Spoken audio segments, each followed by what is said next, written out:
Allahu Akbar, Allahu Akbar, Allahu Akbar, Allahu Akbar, Allahu Akbar, Allahu Akbar, Allahu Akbar, walillahil hamd. Innal hamdalillah nahmaduhu wa nasta'inuhu wa nastaghfiruh wa na'udzu billahi min shururi anfusina wa min sayyiati a'malina. Man yahdihillahu fala mudilla lahu wa man yudlilhu fala hadiya lahu. Asyhadu an la ilaha illallah wahdahu la syarika lahu wa asyhadu anna sayyidana Muhammadan abduhu wa rasuluhu la nabiyya ba'dah wa safiyuhu wa khaliluhu wa sallallahu alaihi wa ala alihi wa man sara ala nahjihi ila yaumiddin, amma ba'du. Fa ya ibadallah usikum wa nafsi bitaqwallah. Yaqulu Allah tabaraka wa ta'ala fi kitabihil aziz, ya ayyuhalladzina amanu taqullaha haqqa tuqatih wa la tamutunna illa wa antum muslimun. Ma'asyiral muslimin wa zumratal mu'minin, jamaah salat Idul Adha rahimakumullah. Idul Adha tahun ini terasa berbeda dari tahun-tahun sebelumnya. Bahkan mungkin Idul Adha tahun ini bisa menjadi Idul Adha yang mungkin hanya sekali seumur hidup kita rasakan. Idul Adha ini kita jalankan dalam suasana wabah pandemi COVID-19 yang belum mereda. Meskipun telah ditetapkan oleh pemerintah bahwa kita sekarang memasuki era new normal yang kemudian dirubah oleh pemerintah dengan istilah adaptasi kebiasaan baru.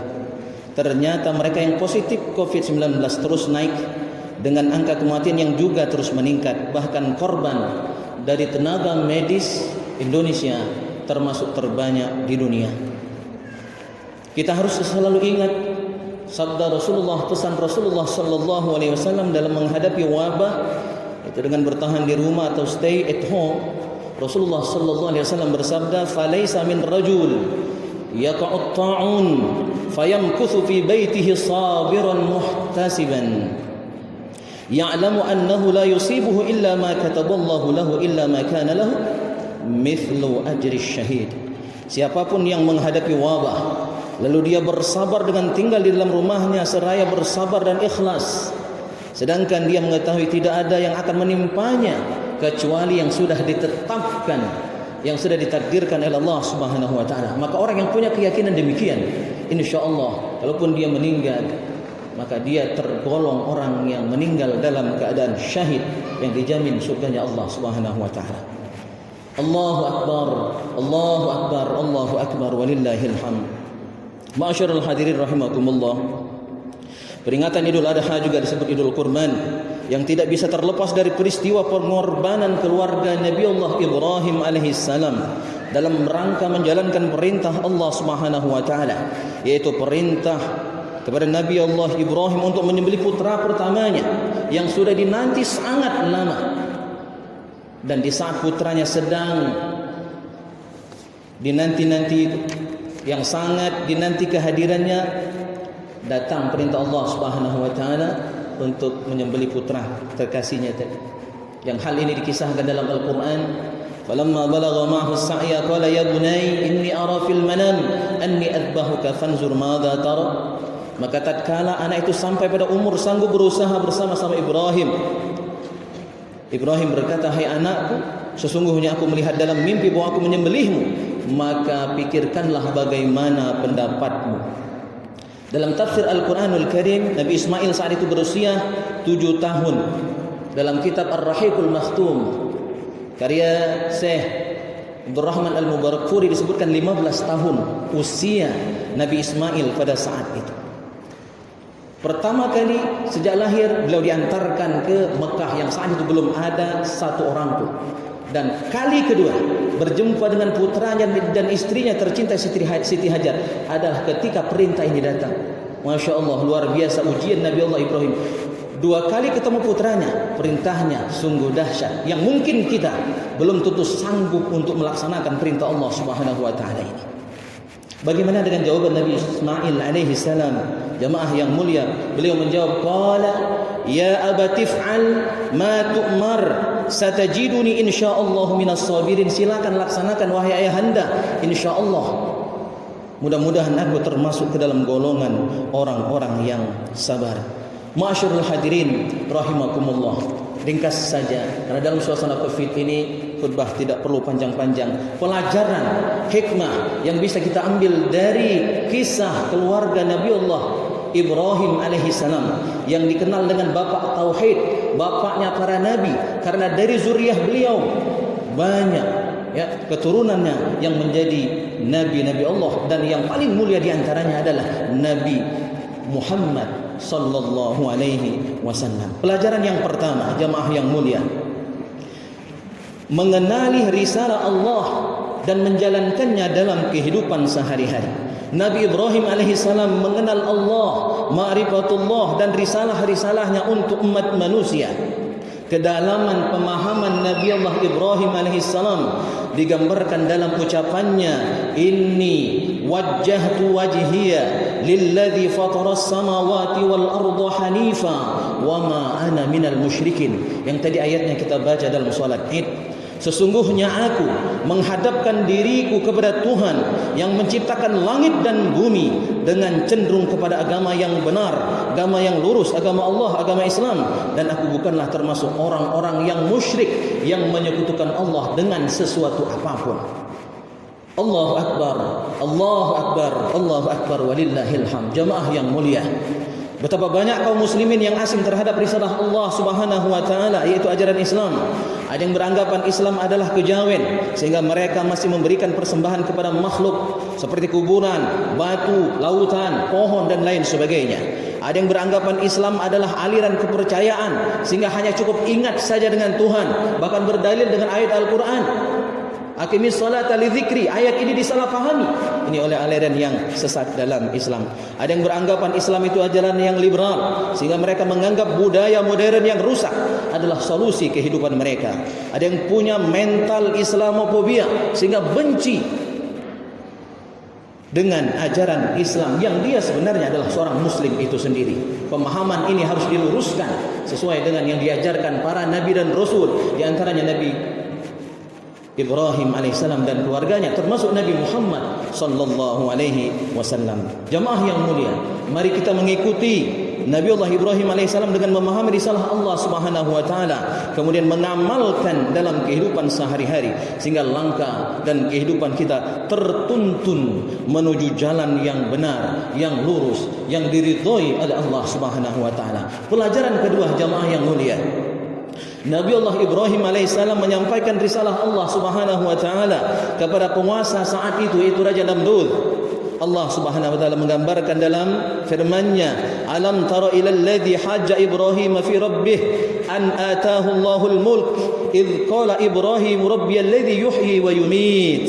Apakah kamu tidak memperhatikan orang yang mendebat Nabi Ibrahim alaihissalam tentang Tuhannya, karena Allah telah memberikan kepada orang itu pemerintahan, kekuasaan. Yang dimaksud adalah Raja Namrud. Ketika Ibrahim mengatakan, Tuhanku ialah yang menghidupkan dan mematikan, yuhyi wa yumit. Allahu Akbar, Allahu Akbar, Allahu Akbar, walillahil hamd. Apa yang dilakukan Nabi Ibrahim alaihissalam mempunyai resiko yang sangat besar dan berbahaya, yaitu mendakwahkan risalah Allah Subhanahu wa taala kepada penguasa. Jika penguasa itu tidak suka dengan ajaran Nabi Ibrahim alaihissalam dan menganggapnya sebagai ancaman bagi kelangsungan kekuasaannya, maka dia bisa berbuat sekehendak hatinya. Apakah akan memenjarakannya, menyiksanya, atau membunuhnya, sehingga berdakwah kepada penguasa dalam Islam dikategorikan sebagai jihad akbar, jihad yang paling utama, sesuai dengan sabda Rasulullah sallallahu alaihi wasallam, afdalul jihad kalimatu adlin inda sultanin jair. Jihad yang paling utama, perjuangan yang paling utama adalah mengatakan kebenaran, berkata dengan baik dan benar di hadapan penguasa yang zalim. Namrud Raja yang dihadapi oleh Nabi Ibrahim saat itu memiliki pemahaman yang keliru tentang makna menghidupkan dan mematikan. Syekh Al-Imam Ibnu Katsir menjelaskan dalam tafsirnya bahwa Raja Namrus memerintahkan pengawalnya untuk mengeluarkan 2 orang tahanan dari penjara. Kemudian 1 orang dieksekusi dan satunya lagi dibiarkan hidup. Namun dibiarkan hidup sambil berkata, qala ana uhyi wa umit. Akulah yang menghidupkan dan aku juga yang mematikan. Seolah-olah dia adalah Tuhan yang bisa menghidupkan dan mematikan. Saking sombongnya Raja Namrus saat itu.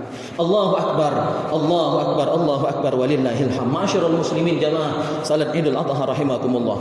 Luar biasa keteguhan Nabiullah Ibrahim alaihissalam untuk menyampaikan risalah Allah Subhanahu wa taala di hadapan Namrus, sesuatu yang sangat membahayakan jiwanya. Bahkan Nabi Ibrahim alaihissalam mempertahankan dakwahnya dengan menyampaikan argumen yang lebih kuat. Qala Ibrahim, fa innallaha ya'ti bisyamsi minal masyriqi fa'ti biha minal maghrib fabuhital ladzi kafar wallahu la yahdil qaumadz zalimin.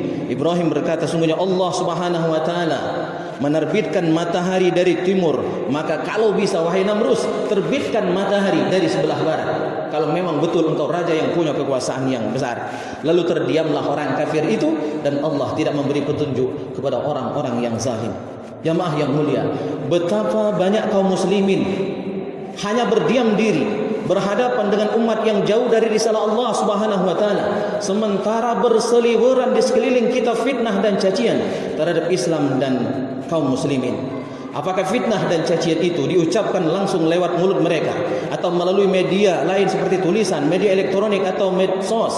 Apakah fitnah dan cacian itu dilontarkan oleh individu, lembaga, bahkan terkadang instansi resmi? Mestinya jemaah yang mulia, kita bersemangat dan teguh hati untuk menjelaskan risalah Allah Subhanahu wa taala kepada umat manusia sehingga mereka mengerti dan kembali ke jalan yang benar, baik dengan lisan, tulisan, media cetak, elektronik dan medsos, baik secara individu, lembaga, juga instansi resmi lainnya. Maka beruntung, bersyukur kita kepada Allah Subhanahu wa taala, pemerintah kita Banyuasin dengan Banyuasin religinya yang kita dari Majelis Ulama Indonesia Banyuasin mendukung penuh hal ini dengan program-program keagamaan yang ini semua dengan harapan supaya masyarakat kita Banyuasin lebih cerdas dalam beragama dan lebih mengamalkan ajaran agamanya, sehingga harapan kita semua masjid tidak sepi tetapi menjadi ramai dengan kegiatan aktivitas ibadah mahdhah dan ibadah-ibadah lainnya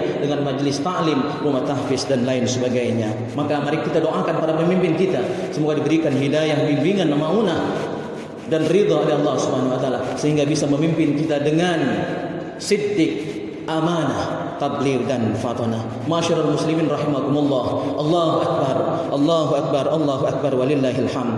Bersamaan dengan datangnya Idul Adha, marilah kita meneladani perjalanan hidup Nabiullah Ibrahim alaihissalam untuk kita praktekkan dalam kehidupan kita sehari-hari sehingga mudah-mudahan kita dirahmati dan diridhai oleh Allah Subhanahu wa taala. Aqulu qouli hadza wa astaghfirullahal azim li wa lakum wa lisairil muslimina wal muslimat wal mu'minina wal mu'minat fastaghfiruhu innahu huwal ghafurur rahim. Allahumma shalli wa sallim wa zid wa zid wa tafaddal wa barik bi jalalika wa kamalika ibadik wa syarrafa zaini ibadik wa sallim wa radiyallahu tabaraka wa ta'ala kulli sahabati ajma'in. Allahu akbar, Allahu akbar, Allahu akbar, Allahu akbar, Allahu akbar, Allahu akbar, Allahu akbar, walillahil hamd. Alhamdulillah, alhamdulillahilladzi amarna bil ittihad wal i'tisam bihablillahil matin. Asyhadu an la ilaha illallah wahdahu la syarika lah, iyyahu na'budu wa iyyahu nasta'in. Wa asyhadu anna sayyidana Muhammadan 'abduhu wa rasuluhu al-mab'uts rahmatan lil alamin. اللهم صل وسلم على سيدنا محمد وعلى آله وصحبه أجمعين. أما بعد فيا عباد الله اتقوا الله حق تقاته ولا تموتن إلا وأنتم مسلمون. قال الله تعالى في القرآن الكريم إن الله وملائكته يصلون على النبي يا أيها الذين آمنوا صلوا عليه وسلموا تسليما. اللهم صل وسلم على سيدنا محمد سيد المرسلين وعلى آله وأصحابه وأزواجه وذرياته وأهل بيته أجمعين. وارض اللهم على أربعة الخلفاء الراشدين سيدنا أبي بكر وعمر وعثمان وعلي وإلى بقية الصحابة والقرابة والتابعين وتابع التابعين لهم بإحسان إلى يوم الدين وعلينا معهم برحمتك يا أرحم الراحمين. اللهم اغفر للمسلمين والمسلمات والمؤمنين والمؤمنات الأحياء منهم والأموات إنك سميع قريب مجيب الدعوات يا قاضي الحاجات يا كافي المهمات برحمتك يا أرحم الراحمين. ربنا آتنا في الدنيا حسنة وفي الآخرة حسنة وقنا عذاب النار. سبحان ربك رب العزة عما يصفون وسلام على المرسلين والحمد لله رب العالمين. والسلام عليكم ورحمة الله وبركاته.